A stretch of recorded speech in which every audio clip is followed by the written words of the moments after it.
c'est que à chaque fois qu'on change d'âge ou à la limite qu'on change de secteur général, très souvent, effectivement, c'est très dynamique. C'est ce qui fait que ça pourra effectivement vous donner la liste de votre information. Effectivement, pour cela, tous les arrêtés sont plus exactement. Je trouve que c'est plus difficile. On va procéder. S'il y a des chances que c'est plus tôt. Voilà, concernant par contre le ministère qui concerne directement le ministère des la mission du ministère des Transports terrestres, voilà, donc suivant les 4 programmes qui sont là. 2,317 500 000 en CP. L'investissement exécuté par l'État, 38 765 millions en Inde, 3 802 108 734 en CP. Transfert en capital 50 500 millions en euros, 5 200 millions en CP. Total développement de l'offre touristique 91 927 770 000 en euros. Développement des infrastructures aéroportuaires, dépenses de personnel 17 202 000 en euros, 17 200 000 en CP. Biens et services 22 800 000 en euros, 22 800 000 en CP. Transfert courant 3 242 millions en euros, 3 242 millions en CP. L'investissement exécuté par l'État, 87 533 000, 37 503 261 264 en euros, 4 815 710 500 en CP. Transfert en capital, 6 475 millions en euros, 6 475 millions en CP. Total développement des infrastructures aéroportuaires, 97 288 262 264 en euros, 14 572 712 500 en CP. Le ministre voit ce programme. Quelles sont son adoption? Quelles sont son adoption? Quelles sont ses extensions? L'Assemblée a adopté. Veuillez présenter le total de la dotation section 42. Merci, Président. Total dotation. Comme vous le savez tous, ce budget a connu une hausse de plus de 61% et qui a surtout mis en évidence les chantiers majeurs sur lesquels travaille le département du tourisme et des transports aériens. Le premier pilier, c'est le Sénégal. Il repose sur trois piliers, c'est le renforcement du Sénégal, la construction des aéroports régionaux. Vous savez, en 2021, Inch'Allah, nous aurons construit l'aéroport de Saint-Louis, mais également celui de Ourossogui Matam. Et 3 mois plus tard, on devra démarrer les aéroports de Ziguinchor, de Tambacounda et de Kédougou. Ensuite, c'est également lancer les requêtes de financement pour les 13 autres aéroports pour permettre justement à ce que la collectivité du Sénégal soit développée, soit renforcée. Donc ça, c'est le premier pilier, les aéroports régionaux. Le deuxième pilier, c'est AIBD. Faire en sorte que AIBD, justement, qui, avant la Covid, tournait autour de 2 500 000 passagers, que nous puissions également atteindre l'objectif en 2023, qui est de 3 millions de passagers, qui nous permettra justement de pouvoir développer les extensions, mais surtout faire de AIBD l'un des aéroports régionaux les plus importants. Et je le rappelle tout à l'heure, Air Sénégal, qui est donc le pilier majeur. Donc ces 3 piliers, Air Sénégal, AIBD et les aéroports régionaux, vont être les éléments autour desquels le budget de 2021 va s'organiser.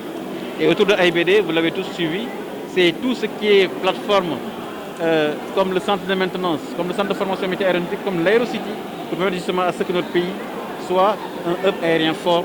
Et ça, c'est à travers justement ces infrastructures. C'est la raison pour laquelle je voudrais encore une fois magnifier ce vote du budget de nos honorables députés qui l'ont validé ce matin. Il y a 2 éléments qui sont revenus ce matin sur lesquels nous avons beaucoup travaillé. C'est le tourisme religieux, mais notamment le tourisme intérieur. Et ce tourisme, justement, vous avez tous suivi le travail qui est aujourd'hui fait par l'ASPT, notamment le programme TAMU Sénégal. L'idée, c'est que les Sénégalaises et les Sénégalais puissent être les premiers clients du Sénégal. Et naturellement, ce travail, les institutions sont données à l'ASPT, mais aussi à la direction de la promotion touristique, pour que les produits du Sénégal, à travers les stratégies que nous avons élaborées, intégrer tourisme et transport aérien, que nous puissions justement faire notre pays cette destination touristique majeure, mais il faudrait que le Sénégal soit la destination préférée des Sénégalaises et des Sénégalais. pour revaloriser nos différents sites religieux, nos différents sites historiques. Et j'ai parlé de Carabane qui était dans un état de délabrement très avancé, où j'ai incriminé en cela trois entités, que ce soit la collectivité locale qui devait elle-même se charger de nettoiement les lieux de visite, ou du ministère de la Culture, que certains de ces monuments sont classés sites historiques, mais aussi du ministère du Tourisme qui, de façon générale, vu sa compétence générale, s'occupe de ces lieux. Et je pense qu'il était important qu'on suivi bien ciblé pour que ces lieux de culte historiques, culturels soient préservés, soient entretenus. Moi, j'étais allé avec les représentants des chefs de mission diplomatique des pays arabes. Et donc, on était allé pour visiter. Mais on a trouvé beaucoup d'herbes, beaucoup d'insalubrité tout autour des sites. Je pense que ça ne va pas, en tout cas, dans le sens de l'amélioration de l'image de notre pays à l'extérieur. Donc, il est important vraiment qu'on puisse développer. Et puis, en plus de ça, il y a l'écotourisme. Parce que c'est vrai qu'on a parlé dans le rapport du parc de Djoudj, mais aussi si vous allez dans les îles de Casamance, de Basse-Casamance, vous trouvez carrément une île aux oiseaux, en même titre que le parc de Djoudj. Donc toutes ces variétés culturelles, mais aussi d'écotourisme, en tout cas, méritent d'être revalorisées par le ministère de la Culture. Il faut repenser le tourisme, je pense.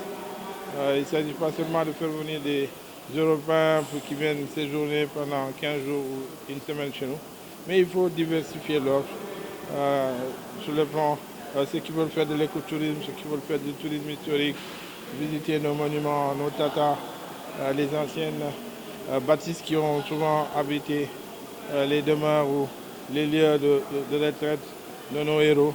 Je pense que tous ces lieux-là méritent d'être rénovés et surtout rendus au public pour que dans un tour qu'on puisse voir aussi bien de l'écotourisme, du tourisme historique, mais aussi du tourisme culturel.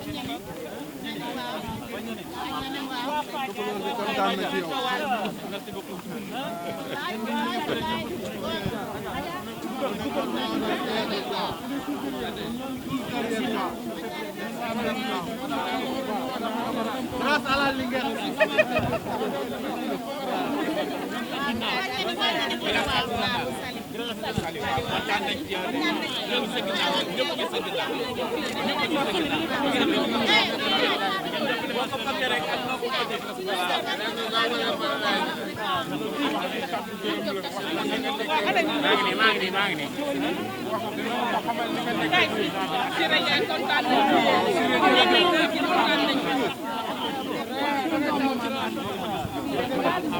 dañoo wax ni monsieur le ministre ñu ngi lay gërëm di la sant